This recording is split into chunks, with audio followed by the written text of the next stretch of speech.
Hello everyone, welcome back to my YouTube channel. तो biology में आज का हमारा टॉपिक है सेल, कोशिका। तो कोशिका से संबंधित क्वेश्चन जो है वो हम डिस्कस करेंगे, एनिमल सेल और प्लांट सेल दोनों के। तो इसमें फर्स्ट क्वेश्चन है, which cell organelle is known as a suicide bag of a cell. कौन सा कोशिका का अंग ऐसा है जिसको कोशिका का आत्महत्या बैग कहा जाता है। आत्महत्या बैग या आत्मघाती थैली के रूप में जाना जाता है लाइसोसोम। किसको जानते हैं? लाइसोसोम को। तो लाइसोसोम क्या है? ये एक मेम्ब्रेन बाउंड ऑर्गेनल है। क्या है कि ये झिल्ली से घिरा हुआ एक कोशिकांग है। एक झिल्ली आबंद कोशिकांग होता है जिसमें कि बहुत सारे एंजाइम पाए जाते हैं। इसमें क्या होता है? बहुत सारे डाइजेस्टिव एंजाइम होते हैं जो कि कार्बोहाइड्रेट, प्रोटीन, लिपिड इन सब के पाचन में, इन सब का पाचन करता है। प्रोटीन, लिपिड, न्यूक्लिक एसिड, तो इन सब का पाचन करता है इसमें जो एंजाइम होते हैं। लाइसोसोम जो है वो दो तरह की कोशिकाओं में नहीं पाया जाता है। एक तो होती है प्रोकैरियोटिक कोशिकाएं, प्रोकैरियोटिक कोशिका, और आरबीसी में लाइसोसोम नहीं पाए जाते हैं।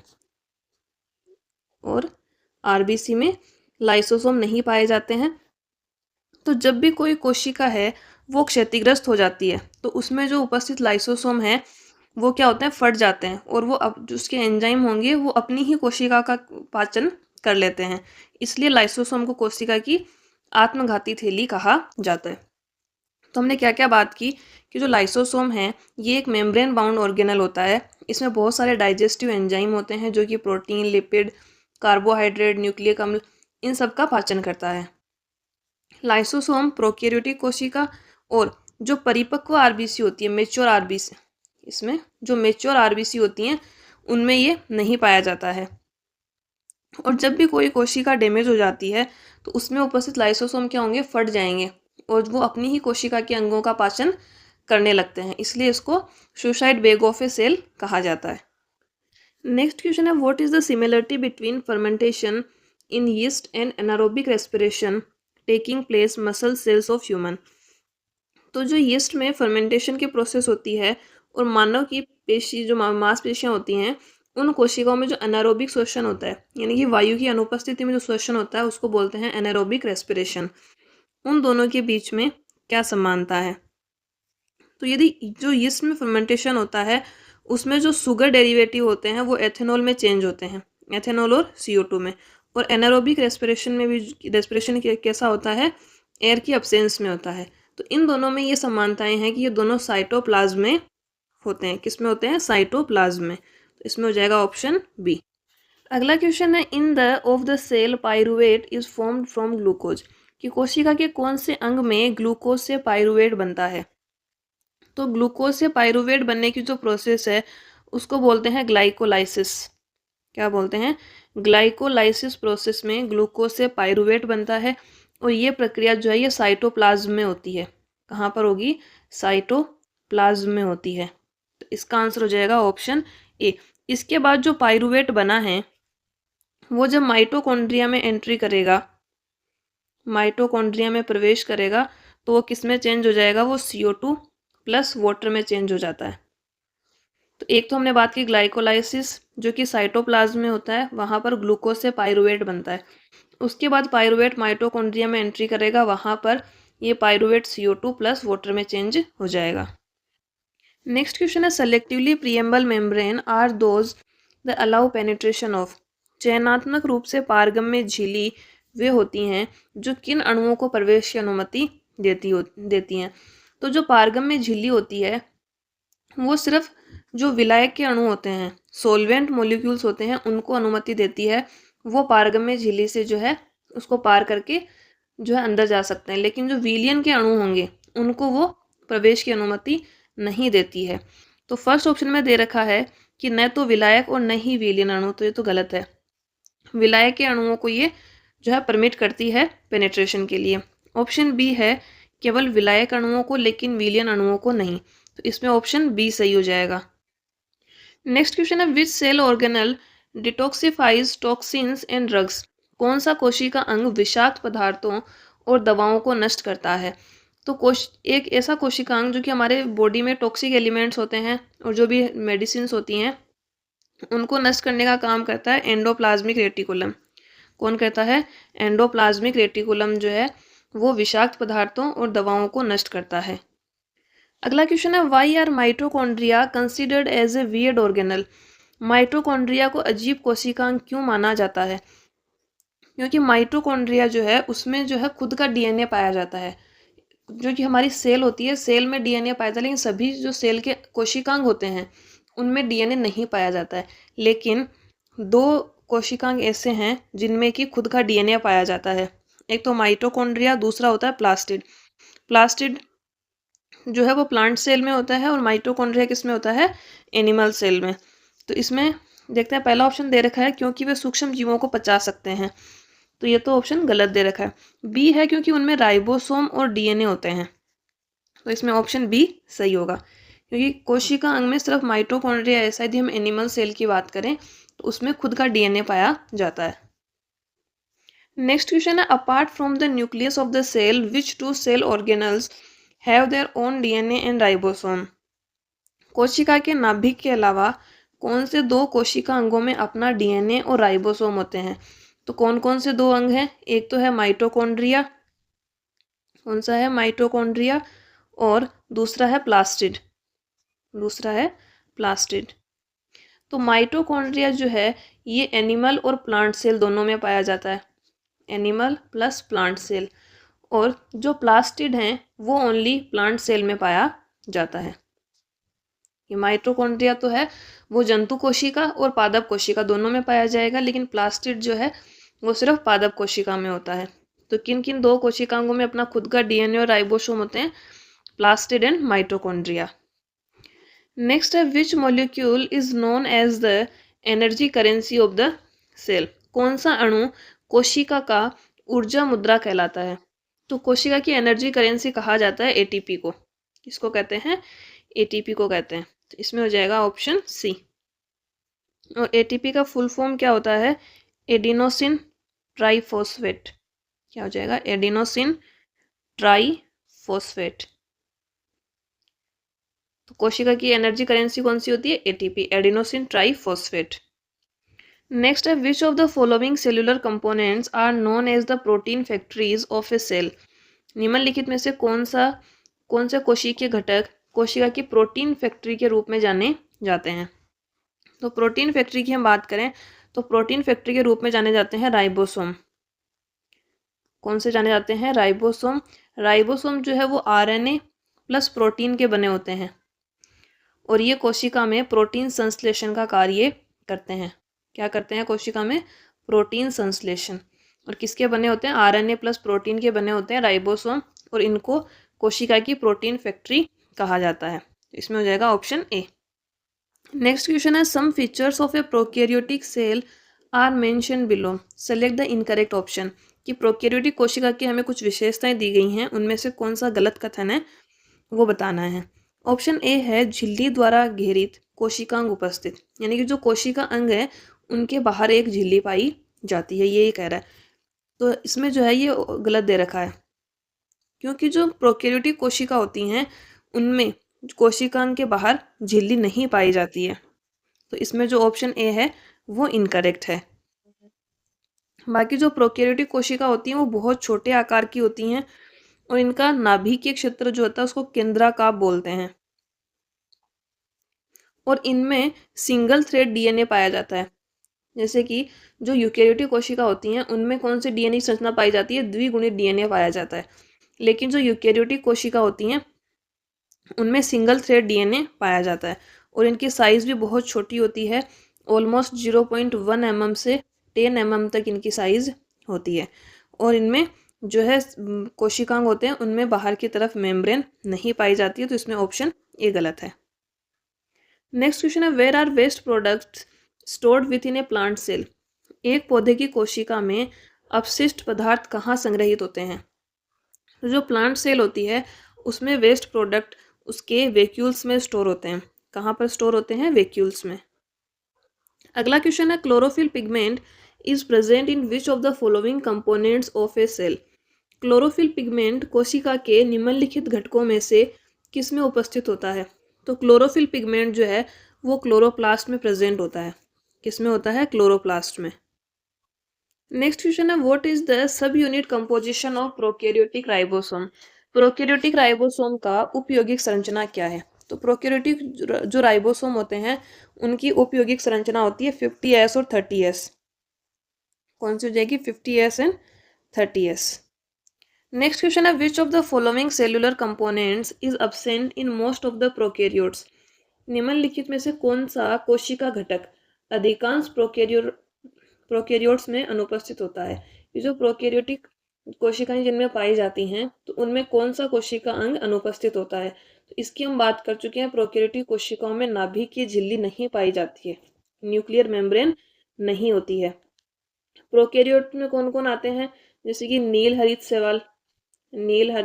शैवाल, ब्लू ग्रीन एल्गी, ये हो गए। बैक्टीरिया हो गए। तो ये सब क्या है? प्रोकैरियोट्स हैं, बैक्टीरिया। तो इन सब में क्या होती है? नाभिकीय झिल्ली नहीं होती है, न्यूक्लियर मेम्ब्रेन एब्सेंट होती है इनमें। नेक्स्ट है, which of the following is called the powerhouse of the cell? निम्नलिखित में से कौन सा कोशिका का पावर हाउस कहलाता है? तो कोशिका का पावर हाउस हम जानते हैं माइटोकॉन्ड्रिया होता है। कौन सा होता है? माइटोकॉन्ड्रिया। कोशिका की ऊर्जा कौन सी होती है? ATP, adenosine triphosphate. और एटीपी का अधिकांश जो निर्माण है वो कहाँ होता है? माइटोकॉन्ड्रिया में होता है। अधिकांश निर्माण माइटोकॉन्ड्रिया में होता है, इसलिए माइटोकॉन्ड्रिया को कोशिका का पावर हाउस कहा जाता है। अब तक हमने दो तीन कोशिकाओं के उपनाम देखे हैं, जैसे कि कोशिका की आत्मघाती थैली हम कहते हैं, किसको कहते हैं? लाइसोसोम को कहते हैं। पावर हाउस किसको कहते हैं? माइटोकॉन्ड्रिया को। इसके अलावा एनर्जी करेंसी हम एटीपी को बोलते हैं। और कोशिका की प्रोटीन फैक्ट्री किसको कहा जाता है? राइबोसोम को कहा जाता है। तो इस क्वेश्चन का आंसर क्या हो जाएगा? माइटोकॉन्ड्रिया। नेक्स्ट क्वेश्चन है, to which of the following organism is the cell theory given by Schleiden and Schwann not applicable? कि कौन से जीव पर स्लाइडन और स्वान द्वारा दी गई कोशिका सिद्धांत जो है वो लागू नहीं होता? तो जो स्लाइडन और स्वान कोशिका सिद्धांत है वो ये कहता है कि जो भी लिविंग थिंग्स हैं वो सब किससे बनी होती हैं? कोशिका से बनी होती हैं। कोई भी जो जीव है वो किससे बना होगा? कोशिका से बना हुआ होता है। तो जो कोशिका होती है वो बेसिक यूनिट होती है किसी भी लिविंग थिंग की। लेकिन इसमें जो हमें ऑप्शन ए में दे रखा है वायरस, तो वायरस क्या है? वायरस किसी सेल से नहीं बना होता है। ये एक तरह से प्रोटीन की कोटिंग होती है डीएनए और आरएनए पे। डीएनए और जो आरएनए है उन पर प्रोटीन की कोटिंग होती है, उसी को हम वायरस बोलते हैं। तो इसमें हो जाएगा ऑप्शन ए। नेक्स्ट क्वेश्चन है, the smallest unit of the life capable of independent existence is? स्वतंत्र अस्तित्व में सक्षम जीवन की सबसे छोटी इकाई क्या है? तो स्वतंत्र अस्तित्व में सक्षम जीवन की सबसे छोटी इकाई होती है कोशिका। कौन सी हो जाएगी? कोशिका। अगला प्रश्न है, the jelly like substance between the nucleus and cell membrane is called? कि जो नाभिक है किसी भी कोशिका का और जो उसकी कोशिका झिल्ली है उसके बीच में एक जेली जैसा पदार्थ भरा होता है, उसको क्या नाम दिया जाता है? तो इसको हम जानते हैं साइटोप्लाज्म के नाम से। क्या जानते हैं? Cytoplasm. Option B. Next question है, what do we call the process of contraction of the cell away from the cell wall due to water loss? हम उस प्रक्रिया को क्या कहते हैं जिसमें कोशिका भित्ति से कोशिका का संकुचन पानी के नुकसान के कारण होता है? तो जो इस प्रकार की प्रक्रिया होती है उसको प्लाज्मोलाइसिस के नाम से जानते हैं। किस नाम से जानते हैं? प्लाज्मोलाइसिस। नेक्स्ट क्वेश्चन है, single cell fertilised egg is called? कि एक एकल कोशिका वाला निश्चित अंडाणु क्या कहलाता है? तो जो जाइगोट होता है, जाइगोट क्या होता है? Female gamete plus male gamete, इसको हम बोलते हैं जाइगोट। इसके यूनियन को क्या बोलते हैं? जाइगोट। और ये एकल कोशिका होता है तो इसको हम बोलेंगे युग्मज या जाइगोट। नेक्स्ट क्वेश्चन है, which is the outermost covering of the cell that separates the contents of the cell from its external environment? कोशिका की सबसे बाहरी आवरण कौन सी है जो कोशिका की सामग्री को इसके बाहरी वातावरण से अलग करती है? यानी कि जो हमारी कोशिका है उसके ऊपर एक आवरण होता है जो कि जो कोशिका में जो भी मैटर है, उसका नाभिक है, उसमें राइबोसोम है, तो उन सबको बाहरी वातावरण से अलग करती है। तो इस झिल्ली को क्या नाम दिया जाता है? इसको हम प्लाज्मा मेम्ब्रेन क्या कहते हैं? प्लाज्मा झिल्ली या इसी को कोशिका झिल्ली कहा जाता है। तो इसमें हो जाएगा ऑप्शन ए। नेक्स्ट क्वेश्चन है alignment of chromosomes in the centre of the cell at the equatorial plate constitutes which stage of mitosis. कोशिका के केंद्र में समतल प्लेट पर गुणसूत्रों का संरेखण माइटोसिस के किस चरण में होता है? तो एक इक्वेटोरियल प्लेट में गुणसूत्रों का संरेखण माइटोसिस के मेटाफेज में होता है। किसमें होता है? मेटाफेज जो चरण होता है उसका, उसमें होता है। तो इसमें हो जाएगा मेटाफेज। अगला प्रश्न है which of the following cell organelles are responsible for transfer packaging and modification of protein and lipids in vesicles. निम्नलिखित में से कौन से कोशिका अंग प्रोटीन और लिपिड के ट्रांसफर, उनकी पैकेजिंग और उनके संशोधन के लिए जिम्मेदार होते हैं? तो कोशिका में ये कार्य करता है गोल्जी अपरेटस या गोल्जी बॉडी। कौन करता है? Golgi body. नेक्स्ट है which of the following is a membrane bound sac filled with digestive enzymes. कि कौन सा निम्नलिखित में से कौन सा झिल्ली द्वारा घेरा गया थैला है जिसमें पाचन एंजाइम होते हैं? तो इसकी हम बात कर चुके हैं। कोशिका में कौन सा ऐसा भाग होता है जिसमें पाचन एंजाइम पाए जाते हैं? लाइसोसोम। और उसको हम कोशिका की आत्मघाती थैली भी कहते हैं। आत्मघाती थैली के नाम से भी इसको जाना जाता है। तो इसमें हो जाएगा ऑप्शन सी। नेक्स्ट क्वेश्चन है राइबोसोम मेक। राइबोसोम किसके बने होते हैं? तो राइबोसोम किस किसके बने होते हैं? प्रोटीन प्लस आरएनए के बने होते हैं। तो इसमें क्या हो जाएगा? प्रोटीन। और राइबोसोम क्या कार्य करते हैं? प्रोटीन संश्लेषण का कार्य करते हैं। जो एमिनो एसिड होते हैं, एमिनो अम्ल जो होते हैं बॉडी में, उनसे क्या बनाता है? प्रोटीन संश्लेषण का कार्य करते हैं राइबोसोम। अगला क्वेश्चन है which of the following organelles helps to keep the cell clean by digesting any foreign material as well as worn out cell organelles. कि निम्नलिखित में से कौन सा कोशिकांग ऐसा है जो कि कोशिका को साफ रखने में मदद करता है? उसमें यदि कोई भी फॉरेन मटेरियल आ रहा है और जो पुराने कोशिका के अंग हैं उनको पचाकर, तो ये काम कौन करता है? इसकी हम बात कर चुके हैं। लाइसोसोम ये कार्य करता है क्योंकि लाइसोसोम में बहुत तरीके के पाचक एंजाइम पाए जाते हैं जो कि कोशिका के जो पुराने अंग हैं उनका पाचन करता है, या कोई फॉरेन मटेरियल यदि कोशिका में प्रवेश कर जाता है तो उसका पाचन करके भी वो कोशिका को क्लीन रखने का काम कार्य करता है। नेक्स्ट क्वेश्चन है who coin the term protoplasm. Protoplasm शब्द का नामकरण किसने किया? तो सबसे फर्स्ट थिंग तो यह है कि प्रोटोप्लाज्म क्या होता है। प्लाज्मा मेम्ब्रेन के अंदर जो भी फ्लूइड पाया जाएगा उसको हम क्या कहते हैं? प्रोटोप्लाज्म। किसके अंदर? प्लाज्मा मेम्ब्रेन के अंदर। अब प्लाज्मा मेम्ब्रेन में इसके अंदर फिर जो प्रोटोप्लाज्म होगा, प्रोटोप्लाज्म, इसमें दो चीज़ें आ जाएंगी। एक तो होगा साइटोप्लाज्म। कौन सा हो जाएगा? साइटोप्लाज्म। और एक होता है न्यूक्लियोप्लाज्म। कौन सा हो जाएगा? न्यूक्लियोप्लाज्म। साइटोप्लाज्म तो हमारे अभी क्वेश्चन आया था कि जो नाभिक और कोशिका झिल्ली के बीच में जो क्षेत्र होता है, नाभिक और कोशिका झिल्ली के मध्य जो भी एरिया बचता है उसमें जो द्रव भरा होता है उसको बोलते हैं हम साइटोप्लाज्म। और न्यूक्लियोप्लाज्म क्या होता है? जो नाभिक के अंदर द्रव भरा होता है, नाभिक के अंदर जो लिक्विड है उसको क्या बोलते हैं? न्यूक्लियोप्लाज्म। और इन दोनों को कंबाइन रूप से क्या बोलते हैं? प्रोटोप्लाज्म। तो प्रोटोप्लाज्म शब्द दिया था जोहान इवांजेलिस्ट पुरकिंजी। किसने दिया? Johann Evangelista Purkinje. इसमें हो जाएगा ऑप्शन बी।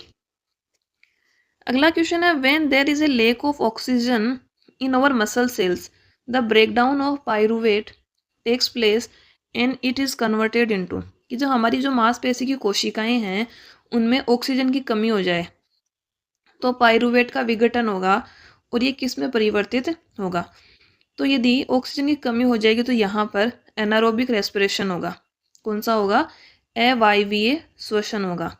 और जब अवायवीय श्वसन होता है तो पाइरूवेट लैक्टिक अम्ल और ऊर्जा में बदलता है। किस में बदलता है? लैक्टिक अम्ल प्लस एनर्जी। इसमें हो जाएगा ऑप्शन बी। नेक्स्ट क्वेश्चन है which of the following statement is not true for meiosis. निम्नलिखित में से कौन सा कथन मियोसिस के लिए सही नहीं है? मियोसिस या इसको बोलते हैं अर्धसूत्री विभाजन। क्या बोलते हैं? अर्धसूत्री विभाजन।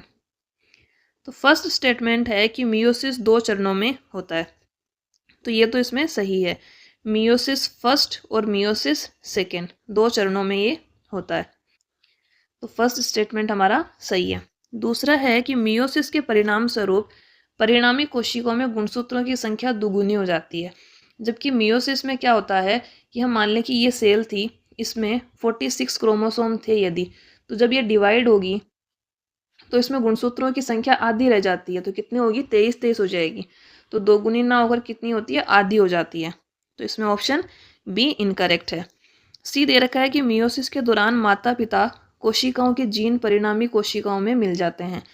तो इसमें यह स्टेटमेंट भी सही है, क्योंकि जो मियोसिस होता है अर्धसूत्री विभाजन, उसी से पेरेंट सेल से जो हमारी रिजल्टिंग सेल होती है या उसको हम डॉटर सेल बोलते हैं, उसमें जीन ट्रांसफर होते हैं। मियोसिस ये गैमेट्स है। क्या है? गैमेट्स। गैमेट्स में अंडाणु और शुक्राणु का उत्पादन करने के लिए होता है। तो ये भी इसमें स्टेटमेंट सही है। नेक्स्ट क्वेश्चन है which cell is called the master of the cell. किस कोशिका अंग को कोशिका का मास्टर कहा जाता है? तो जो नाभिक होता है उसको हम कोशिका का मास्टर कहते हैं, क्योंकि डीएनए जो होता है, डीएनए का रेप्लिकेशन करने की जो उसका एक तरह से हम कहेंगे कि ब्लूप्रिंट जो होता है उसके नाभिक में ही होता है। तो किसको कहेंगे हम कोशिका का मास्टर? नाभिक को कहते हैं। अगला क्वेश्चन है which is the largest cell organelle present in a cell. कोशिका में उपस्थित सबसे बड़ा कोशिकांग कौन सा है? तो कोशिका में उपस्थित सबसे बड़ा कोशिकांग है नाभिक। ये हो गया। नाभिक को हम क्या कहते हैं? कोशिका का मास्टर भी कहते हैं, क्योंकि ये जो है पूरी सेल की जो एक्टिविटी होती है उनको कंट्रोल करता है। और इसकी खोज की थी रॉबर्ट ब्राउन ने। नाभिक की खोज किसने की थी? रॉबर्ट ब्राउन ने की थी 1831 में। तो इसका आंसर हो जाएगा बी। नेक्स्ट क्वेश्चन है which of the following cell is found only in animal cells. निम्नलिखित में से कौन सी कोशिका केवल पशु कोशिकाओं में पाई जाती है? फर्स्ट दे रखा है लाइसोसोम। तो जो लाइसोसोम है वो सिर्फ एनिमल सेल्स में होती है। किस में होती है? एनिमल सेल में। नेक्स्ट क्वेश्चन है what is the basic unit of life. जीवन की मूलभूत इकाई क्या है? तो जीवन की मूलभूत इकाई क्या है? कोशिका। कौन सी है? कोशिका। और कोशिका की खोज किसने की थी? रॉबर्ट हुक ने की थी। नेक्स्ट है what type of cell division is use to repair injury in the body. किसी शरीर में चोट हो जाती है तो उसकी मरम्मत करने के लिए किस प्रकार का कोशिका विभाजन होता है? तो जब शरीर में चोट लगती है तो उसके लिए वहां पर होता है समसूत्री विभाजन। कौन सा होता है? समसूत्री विभाजन। केवल माइटोसिस होता है। मियोसिस तो जो है वो अर्धसूत्री विभाजन होता है, तो वो सेल की इंजरी में जो है उपयोग में नहीं आता है। तो इसमें कौन सा होगा? सिर्फ माइटोसिस होगा। नेक्स्ट क्वेश्चन है which of the following is the largest cell in the body of an animal. निम्नलिखित में से कौन सी कोशिका एक पशु के शरीर में सबसे बड़ी कोशिका है? तो पशु के शरीर में सबसे बड़ी कोशिका होती है जो हमारे न्यूरॉन्स होते हैं, वो जो है लार्जेस्ट सेल होती है एनिमल में। तो कौन से हो जाएंगे? न्यूरॉन्स। अगला क्वेश्चन है which of the following molecule is present in a cell abundantly. निम्नलिखित में से कौन सा अणु कोशिका में प्रचुर मात्रा में पाया जाता है? तो कोशिका में जो वाटर है वो सबसे अधिक मात्रा में पाया जाता है। क्या पाया जाता है? पानी जो है उसमें बहुत अधिक मात्रा में पाया जाता है, क्योंकि जो कोशिका में साइटोप्लाज्म होता है, कौन सा होता है? साइटोप्लाज्म। उसका 80%, लगभग 80% क्या होता है? पानी ही होता है। तो इसमें क्या हो जाएगा? पानी। पानी के बाद उसमें होता है प्रोटीन। ये तो इसमें इतना तो जल होता है, 15% लगभग उसमें प्रोटीन होती है। उसके बाद उसमें कार्बोहाइड्रेट और ये सब चीज़ें जो बहुत 2-3% में होती हैं। नेक्स्ट क्वेश्चन है which of the following does not follow cell theory. निम्नलिखित में से कौन सा कोशिका सिद्धांत का पालन नहीं करता है? तो कोशिका सिद्धांत का पालन कौन नहीं करेगा? जो कोशिका से नहीं बना है, और वो कौन हो जाएगा? वायरस। तो ऑप्शन डी। नेक्स्ट है, इनको मैच करना है। तो लाइसोसोम क्या होते हैं? सुसाइड बेग, आत्महत्या बेग। माइटोकॉन्ड्रिया क्या होता है? Power house.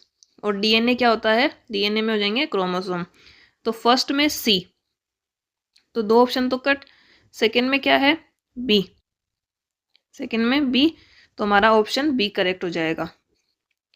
नेक्स्ट क्वेश्चन है which regulates functional activities of the cell. कोशिका की कार्यात्मक गतिविधियों को कौन नियंत्रित करता है? तो कोशिका की जो भी फंक्शनल एक्टिविटी होती हैं उनको कंट्रोल करता है उसका न्यूक्लियस, इसीलिए न्यूक्लियस को कोशिका का मास्टर कहा जाता है। तो कौन इसको कंट्रोल करेगा? नाभिक। Next, who discovered a cell? कोशिका की खोज किसने की? तो कोशिका की खोज की थी रॉबर्ट हुक ने 1665 में। तो कोशिका की खोज किसने की? Robert Hooke. नेक्स्ट क्वेश्चन है, कलरलेस प्लास्टिड्स आर कोल्ड? रंगहीन प्लास्टिड को क्या कहा जाता है? तो जो रंगहीन प्लास्टिड होते हैं प्लांट सेल में उनको कहते हैं ल्यूकोप्लास्ट। क्या कहा जाता है इनको? ल्यूकोप्लास्ट कहा जाता है। ल्यूकोप्लास्ट क्या होते हैं? Colourless plastids.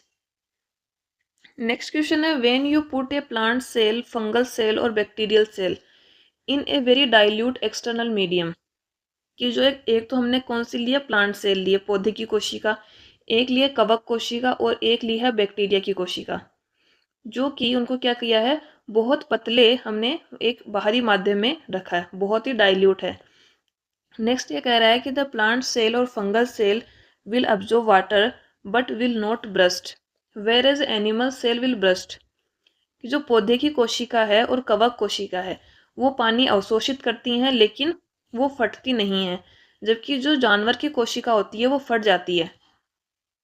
Which part of the plant cell helps it withstand the pressure of incoming water? तो पौधे की कोशिका का कौन सा हिस्सा ऐसा है जो आने वाले पानी के दबाव का सामना करने में मदद करता है? तो जो प्लांट सेल होती हैं उनमें सेल वॉल पाई जाती है। क्या होती है? सेल वॉल, कोशिका भित्ति। तो वो इसको इस प्रेशर को झेलने में जो है हेल्प करता है।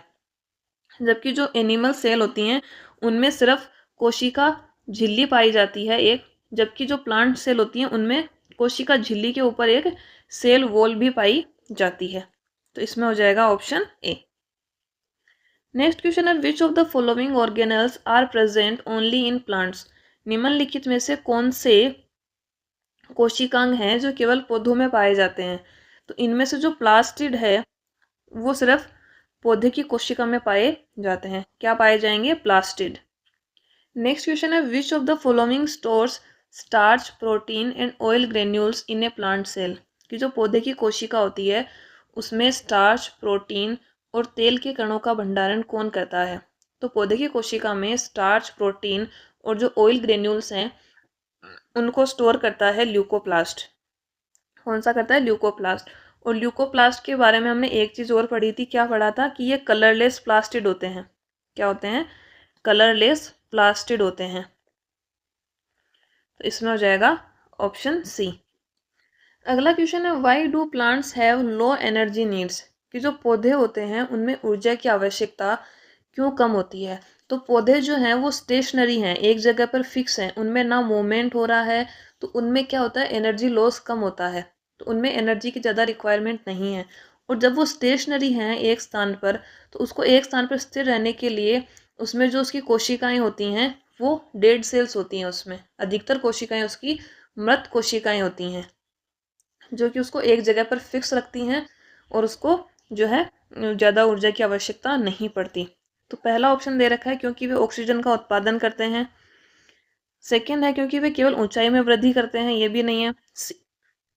सी है क्योंकि वे खाद्य के संदर्भ में आत्मनिर्भर होते हैं। डी दे रखा है क्योंकि उनमें बहुत अधिक मृत कोशिकाएं होती हैं। तो इसमें हो जाएगा ऑप्शन सी, क्योंकि बहुत अधिक मात्रा में उनमें मृत कोशिकाएं हैं तो उनके लिए उनको फूड की या एनर्जी की रिक्वायरमेंट नहीं होती है। नेक्स्ट क्वेश्चन है, in which different parts do the plants store their waste products? पौधे अपने अपशिष्ट उत्पादों को किस अलग अलग हिस्सों में संग्रहित करते हैं? तो एक तो हमने बात की थी कि जो वेस्ट प्रोडक्ट है प्लांट सेल में वो कहाँ पर होता है? वैक्यूल्स में जमा होता है। वैक्यूल्स के अलावा इनमें जो इनकी पत्तियां होती हैं उनमें भी जो है वेस्ट प्रोडक्ट संग्रहित रहता है। उसके अलावा जो उसमें ओल्ड जाइलम है उसमें संग्रहित रहता है। तो किस किस में हो जाएगा? लाइसोसोम, फल, ल्यूकोप्लास्ट। इसमें तो नहीं होगा। बी है पत्तियां, लाइसोसोम और ल्यूकोप्लास्ट, नहीं है ये भी। सी दे रखा है वैक्यूल्स, छाल और लाइसोसोम, ये भी नहीं है। डी दे रखा है पत्तियां, वैक्यूल्स और ओल्ड जाइलम। तो इसमें क्या हो जाएगा? Option D. नेक्स्ट क्वेश्चन है, where can we find such cells with thickened cell wall in a plant? कि हम पौधे में मोटी कोशिका दीवारों वाली ऐसी कोशिकाएं कहाँ पा सकते हैं, तो ये हमें मिलती हैं फ्लोएम में। और फ्लोएम क्या है, एक वेस्कुलर टिश्यू है।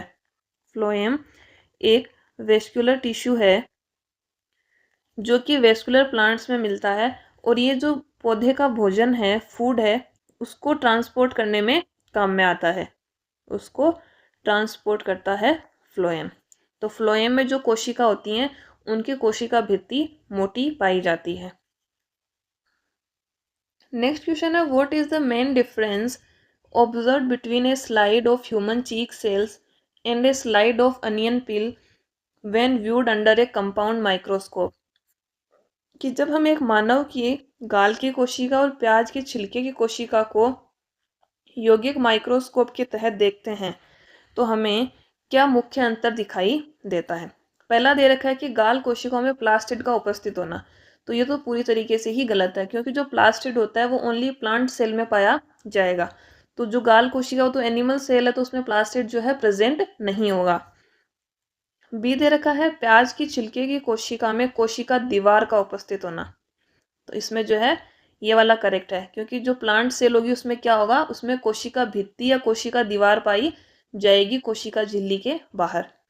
सी है कि मानव गाल कोशिका में दीवार का उपस्थित होना, तो इसमें तो जो है सेल वॉल उपस्थित होती नहीं है। डी दे रखा है प्याज की छिलके की कोशिकाओं में माइटोकॉन्ड्रिया का उपस्थित होना, तो माइटोकॉन्ड्रिया तो दोनों में ही होता है, तो इसका आंसर क्या होगा, बी। नेक्स्ट क्वेश्चन है, why do plant cells have cell wall. जो पौधे की कोशिकाएं होती हैं उनमें कोशिका दीवार क्यों होती हैं, तो पौधे की कोशिकाओं में कोशिका दीवार इसलिए होती है क्योंकि वो उनको बहुत सारे इन्वायरमेंटल फैक्टर से उनकी रक्षा करती है। इसमें फर्स्ट स्टेटमेंट दे रखा है क्योंकि उनके पास कोशिका झिल्ली नहीं होती है, तो ये तो गलत, क्योंकि कोशिका झिल्ली होती है प्लांट सेल में भी। बी है क्योंकि वे प्रकाश संश्लेषण के लिए आवश्यक होती हैं, तो ये भी सही नहीं है। सी दे रखा है क्योंकि वे जीवित होते हैं, तो जीवित होते हैं तो इसमें तो सेल वॉल का कोई जो है वो इतना इंपॉर्टेंट रोल नहीं है। डी दे रखा है क्योंकि वे पौधों की कोशिकाओं को विभिन्न पर्यावरणीय कारकों से बचाती है, तो इसमें हो जाएगा ऑप्शन डी। अगला प्रश्न है, plant cell walls are composed of. पौधों की कोशिका दीवारों का निर्माण किससे होता है, तो जो सेल वॉल होती है वो सेल्यूलोज की बनी होती है। इसकी बनी होती है सेल्यूलोज की, ऑप्शन सी। नेक्स्ट क्वेश्चन है, chlorophyll contains which of the following element. Chlorophyll में निम्नलिखित में से कौन सा तत्व होता है। इसमें कौन कौन से दे रखे हैं, एल्यूमिनियम, कैल्शियम, मैग्नीशियम, आयरन। तो इनमें से जो मैग्नीशियम है वो हमें क्लोरोफिल में देखने को मिलता है, तो क्लोरोफिल में कौन सा एलिमेंट पाया जाता है, मैग्नीशियम। नेक्स्ट क्वेश्चन है, which of the following is called yellow pigment in plant. पौधों में पीले रंग के वर्णक को क्या कहा जाता है, तो पौधों में पीले रंग का वर्णक होता है उसको कहते हैं जेंथोफिल। क्या कहते हैं, पीले रंग के पिगमेंट को जेंथोफिल कहा जाता है। नेक्स्ट क्वेश्चन है, which cell organelle utilise light energy during photosynthesis. कोशिका का कौन सा अंग है जो प्रकाश संश्लेषण के दौरान प्रकाश ऊर्जा का उपयोग करता है, तो जो लाइट एनर्जी होती है उससे पौधे का भोजन बनाना किसका काम है, क्लोरोप्लास्ट का। क्लोरोप्लास्ट, तो क्लोरोप्लास्ट जो है वो प्रकाश ऊर्जा को जो है केमिकल एनर्जी में चेंज करता है। प्रकाश ऊर्जा को ये क्लोरोप्लास्ट लेता है और किस में चेंज करता है, रासायनिक ऊर्जा में इसको बदलता है। और ये जो है ग्रीन कलर का होता है क्लोरोप्लास्ट। और क्लोरोप्लास्ट को जो है किचन ऑफ द सेल भी कहा जाता है। क्या कहते हैं, किचन ऑफ द सेल, कोशिका का रसोई घर किसको कहते हैं, क्लोरोप्लास्ट को। तो इसमें क्या हो जाएगा, ऑप्शन डी। नेक्स्ट क्वेश्चन है, which of the following statement is false. निम्नलिखित में से कौन सा कथन गलत है। फर्स्ट स्टेटमेंट ये है कि पौधों की कोशिकाओं में पशु कोशिकाओं की तुलना में छोटे वैक्यूल्स होते हैं। इसमें पहला स्टेटमेंट ही हमें गलत दे रखा है, क्योंकि जो पौधों की कोशिकाएं होती हैं प्लांट सेल, उनमें वैक्यूल्स जो हैं वो पशु कोशिकाओं की तुलना में बड़े होते हैं, ना कि छोटे होते हैं, तो ये इसमें गलत है। बी दे रखा है, पौधों की कोशिकाएं आमतौर पर पशु कोशिकाओं से बड़ी होती हैं। यह सही है, शेप साइज में क्या होंगी, प्लांट सेल बड़ी होंगी। सी दे रखा है, पशु कोशिकाओं में प्लास्टिड नहीं होते, बिल्कुल ये हमने बात कर ली है। डी है पौधों की कोशिकाओं में कोशिका दीवार होती है, सेल वॉल सही है, जबकि पशु कोशिकाओं में नहीं होती है, तो ये भी इसमें सही है। नेक्स्ट क्वेश्चन है which of the following pigments are responsible to determine the colours of fruits and vegetables. निम्नलिखित में से कौन सा वर्णक फल और सब्जियों के रंग निर्धारण के लिए जिम्मेदार होता है? तो ये जिम्मेदार होता है एंथोसाइनिन। कौन सा होता है? एंथोसाइनिन। तो जो एंथोसाइनिन वो किसके लिए जिम्मेदार है? जो फल और सब्जियां होती हैं उनके रंग को निर्धारण करने के लिए। नेक्स्ट क्वेश्चन है which of the following cell organelles is found in plant cell but not in animal cell. निम्नलिखित में से कौन सा कोशिका अंग पौधों की कोशिका में पाया जाता है लेकिन पशु कोशिका में नहीं? पहला है क्लोरोप्लास्ट। तो पहला ही सही है, क्योंकि जो क्लोरोप्लास्ट है वो सिर्फ प्लांट सेल में होता है, एनिमल सेल में नहीं पाया जाता। इसके अलावा एंडोप्लाज्मिक रेटिकुलम, माइटोकॉन्ड्रिया और राइबोसोम, ये तीनों जो हैं प्लांट सेल में भी होते हैं और एनिमल सेल में भी पाए जाते हैं। नेक्स्ट क्वेश्चन है which of the following components gives green colour to leaves. निम्नलिखित में से कौन सा घटक पत्तियों को हरा रंग देता है? तो पत्तियों का हरा रंग किसके कारण होता है? क्लोरोफिल के कारण होता है।